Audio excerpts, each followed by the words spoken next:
Perjantai toinen ryhmä. Kyllä. Ja edelleen osallistujamäärä on erittäin runsas. Aloitetaan noista, tai jatketaan. Eli miehet 40. Ne miehet 40, mennään sanoa M40.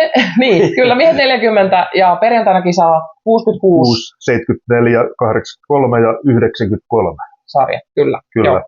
Lähdetään käymään sitten 66 kilosesta. No joo, ensin siis 3 nostajaa 66 ja Mika Laitinen, Tommi Tiihonen ja Reijo Nissi ovat ilmoittautuneet kilpailemaan ja aika tarkkaa tulee olemaan siis. Erot eivät ole mitään hirvittäviä, että ehkä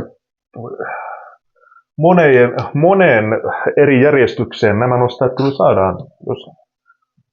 Joo, tässä on nyt ei pysty ennustamaan kyllä siis sillä tuo. Nyt on siitä kiinni, että kuka on saanut kunnon ajatettua siihen kisapäivälle ja ketään niin onnistuu. Ja sitten tietysti että onnistuu se treenikausi siellä taustalla. Siinä on tässä on kyllä ei oikeastaan voi kyllä sanoa.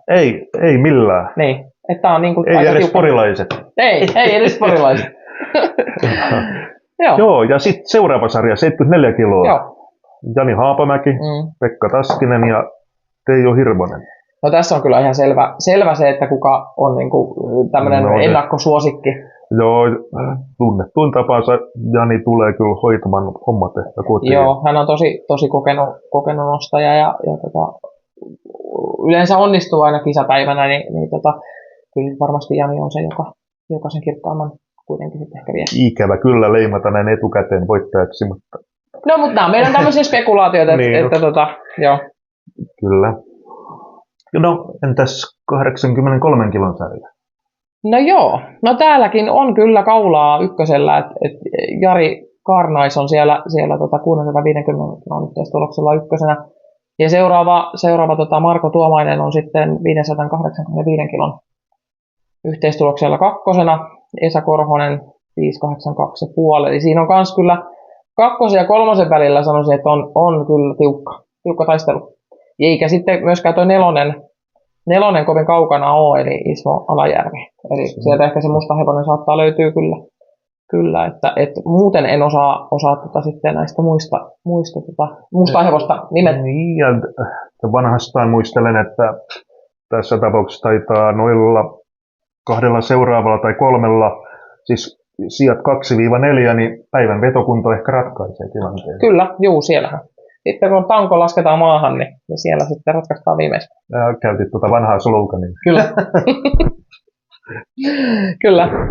Sitten 93 kiloa. No, miten sanot sieltä, että miten siellä sijoittuu?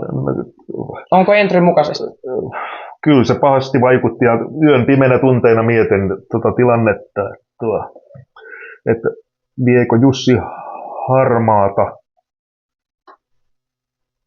ykköstilan todennäköisesti vie, vaikka eroa on alta 20 kiloa. Ja Anssi Malkamäki toisena. Joo. Tatu Karppinen kolmantena. Ja tässä nyt on jo sen verran eroa, että tästä on vaikea nostaa mustaa hevosta. No on. Siis tässä on tosi sitten niin kuin tasasta, sanotaanko tämä loppupää. Siellä on aika vähän hajontaa. Että on sitten oikeastaan taas tullaan siihen, että miten se päivän kunto sitten siellä kisalavalla näyttäytyy. Erot ovat kuin noin 20 kilon luokkaa, siis 3 parhaan välillä. Kyllä, sikäli, että... Joo.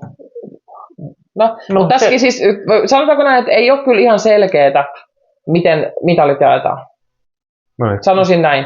Että kyllä, koska ei ole mitään ihan hirvittävää kaulaa kuitenkaan siinä. Ei, mutta toisaalta jos pitkävedossa kohteena olisi, tai voittajavedossa... Jussille. Niin, Jussille laittaisin kyllä rahat tuo voittajavetoon. Joo. Mennään sillä. Mä luotan sun pitkäveto tämmöiseen. Tämä oli ilmainen pitkäveto. Joo. Mutta ei, tässä oli perjantain ajatukset ja siirrytään sitten seuraavaksi lauantai-päivään.